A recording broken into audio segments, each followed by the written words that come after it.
Саламатсыңар кымбаттуу окуучулар. Кыргыз тили сабагы. Бүгүн 7 айынын 18 күнгө шаршемби. Сабактын темасы бир өңчөй бышыктооч. Тема наша сегодня — однородное обстоятельство. Сабактын максаты, цель урока. Биринчи, бир өңчөй бышыктооч жөнүндө маалымат алабыз. Первая цель — это получим информацию о однородных обстоятельств. Экинчи максат — байланыштуу кептерди, сөз байлыктарыбызды өстүрөбүз. Вторая цель — развиваем развитие речи и словарный запас. Үчүнчү максатыбыз — эл жерибизди сүйүүгө тарбияланабыз. Третья цель наша — учимся любить Родину.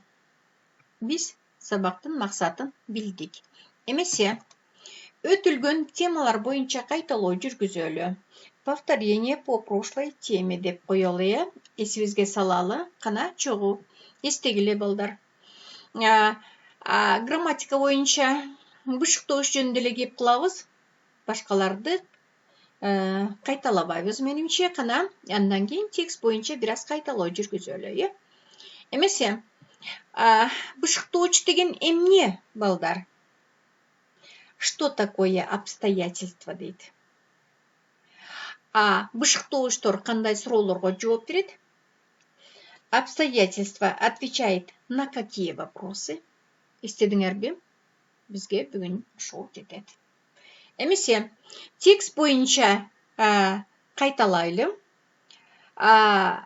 Вопросы по тексту, балдар. Текст Токтогул Сатылганов боюнча болчу. Эмесе, уккула. Эстегиле, Токтогул Сатылганов деген ким? Билебизсе, кече эле өттүк да. Улуу акын жана комузчу качан туулган жана анын балалыгы кандай өткөн? Великий акын и комузчу, же комузусь деп айтабызбы? Можно комузчу, да?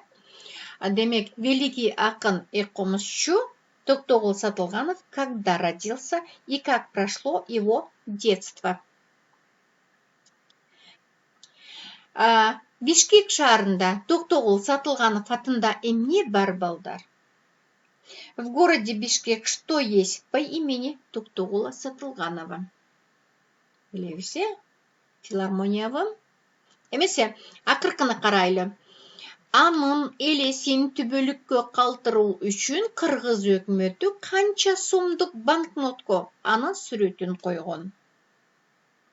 Для того, чтобы оставить образ навека, на какую банкноту был предназначен его образ? Билебизби? Конечно, билебиз. 100 сомго. Ошондойбу? Эмесе, бир аз кичине кайталоо кылдык, эсибизге салдык, эмесе жаңы темага өтүп кетели. Бүгүн биздин тема бир өңчөй бышыктооч. Значит, тема наша — однородные обстоятельства. Балдар, биз бир аз дагы кайталоо кылалы өткөн эмне боюнча, бир өңчөй мүчөлөр боюнча. Демек, карагыла, бир өңчөй мүчөлөр — это однородные члены предложения. Бир өңчөй мүчөлөр канчага бөлүнөт экен? Карагыла, балдар. 5ке бөлүнөт экен. Бул бир өңчөй биринчи, экинчи бир өңчөй баяндооч, бир өңчөй аныктооч, бир өңчөй толуктооч жана бир өңчөй бышыктооч. Итак, однородные члены предложения делятся на 5, балдар. Первое — однородные подлежащие, потом однородные сказуемые, однородное определение, однородное дополнение и однородное обстоятельство. Биз силер менен 4-төнү өттүк, балдар. Мы проходили 4 вида однородных член предложения, балдар. Осталось эмнекен однородные обстоятельства. Демек, ақырқы бір өңчөй бышықтоочту біз өткөн емеспіз. Эмесе, бүгін біз силерменен бір өңчөй бышықтооч жөнүндө кеп кылабыз. Значит, сегодня наша тема однородные обстоятельства болды. Эмесе, карагыла, бір өңчөй бышықтооч деген эмне экен? Бұл сілерден китепте бар. Бір өңчөй бышықтооч 40-чы бетті ачсаңар болот экен. Окуу китебинен открываем страницу 40, балдар. Там есть тема «Бір өңчөй бышықтооч». Это однородные обстоятельства. Итак, карагыла. Сүйлөмдүн бир гана мүчөсү менен байланышкан бир нече бышықтоочтор бір өңчөй бышықтоочтор деп аталат экен. Орусча которгондо обстоятельствами, которые связаны с одним и тем же членом предложения, называются однородными обстоятельствами дейт.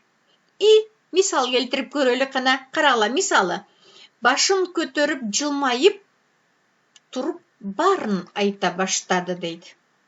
Приподняв голову, слегка улыбаясь, дейт, он начал рассказывать все дейт.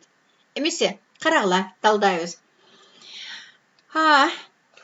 Бул жерде жок, баяндооч айта баштады. Ким айта баштады? Ал айта баштады. Ал кантип айта баштады?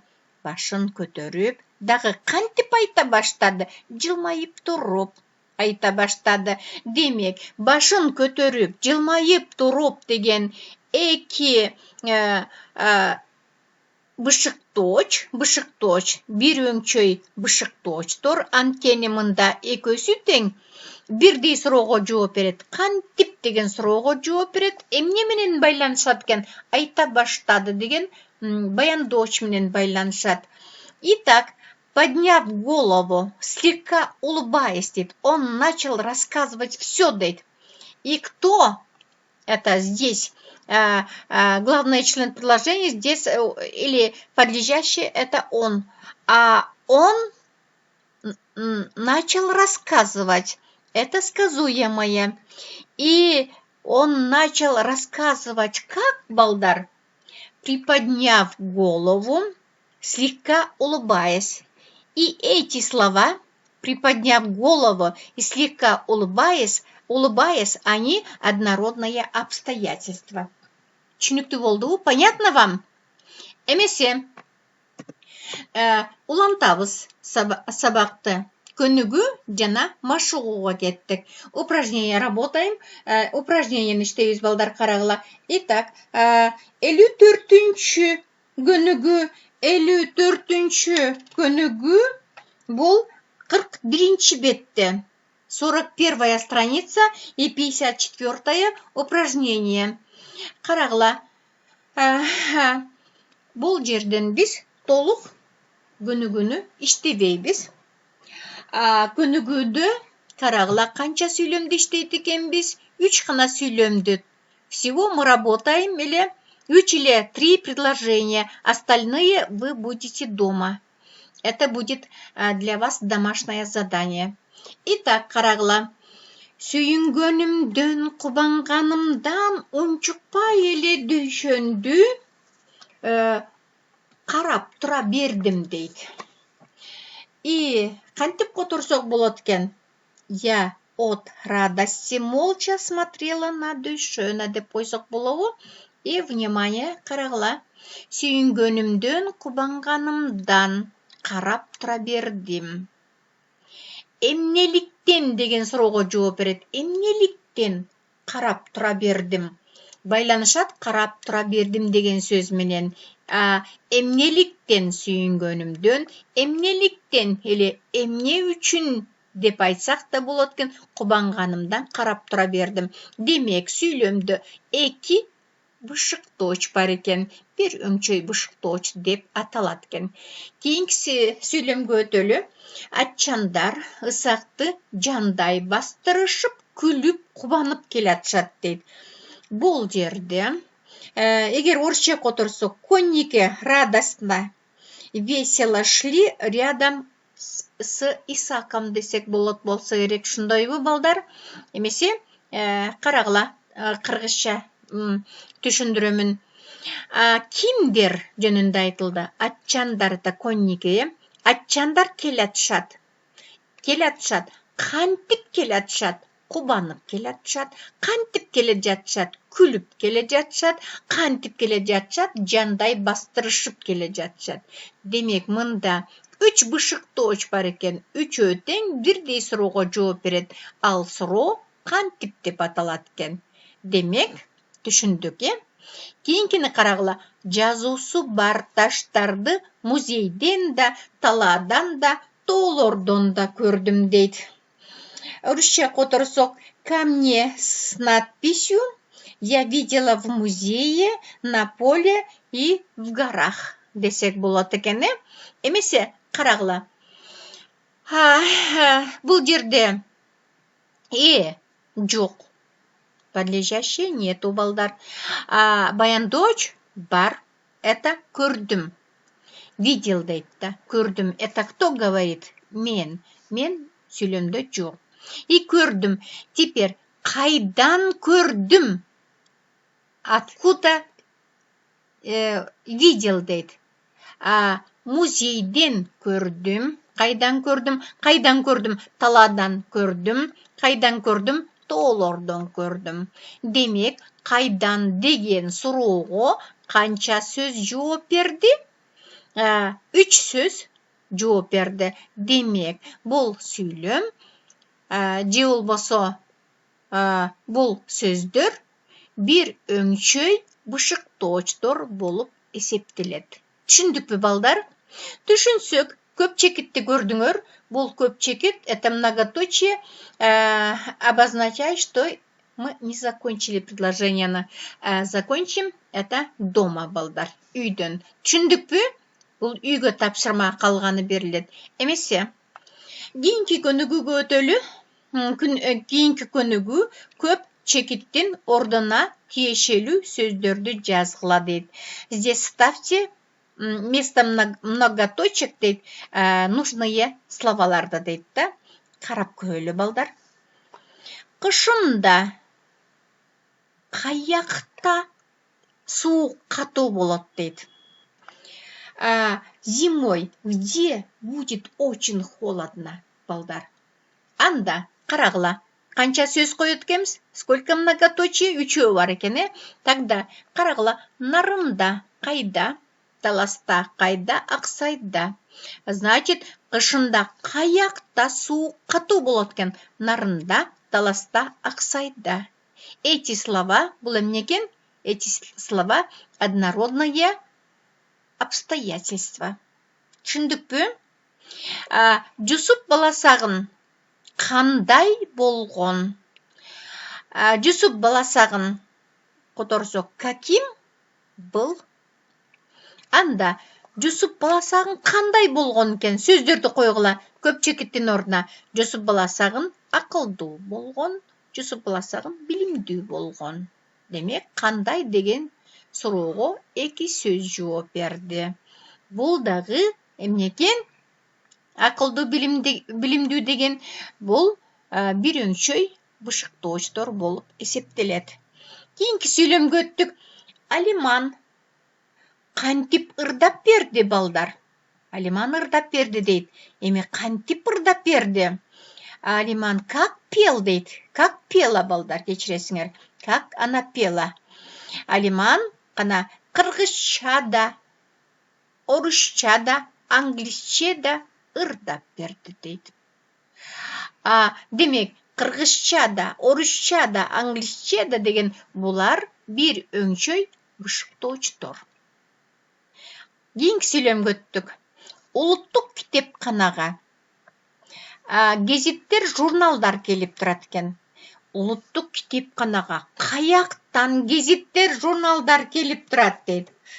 Откуда привозили, дейт, или привозят газеты и журналы в национальную библиотеку, балдар? Откуда, дейт, откуда? Каяктан, дейт, Москвадан, Ташкенттен, Бакудан, Алматыдан, Анкарадан алып келеді екен газета журналдарды. Демек, қанша сөз бар екен қаяқтан деген сұрауға жауап берген? Москвадан, Ташкенттен, Бакудан, Алматыдан, демек 5 сөз эмне болып есептелеткен? Бұлар бір өңшөй бышыктоочтор болып есептелет. Түшүндүк пе балдар?